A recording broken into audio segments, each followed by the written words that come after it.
ईश्वरको सन्तान र ईश्वरको वचनमा झुकाव भएको व्यक्तिले अर्कोको विरोध र बदनाम कहिले पनि गर्दैन।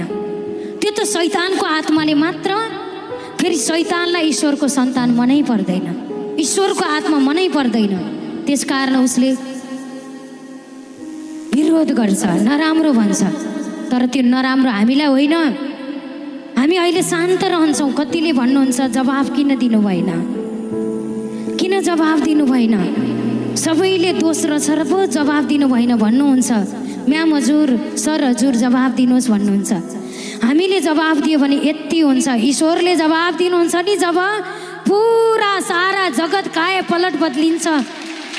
परमेश्वर यस्तो महान हुनुहुन्छ।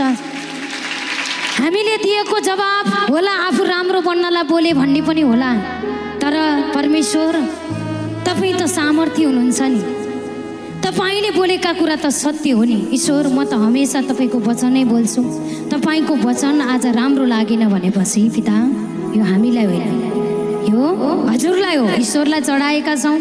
ईश्वरको जब न्याय प्रकट हुन्छ नि, म यो गवाई पनि पुरै एक दिन बताउने छु। ईश्वर तपाईँलाई धन्यवाद गर्छु येशू मसीहको नाउँमा।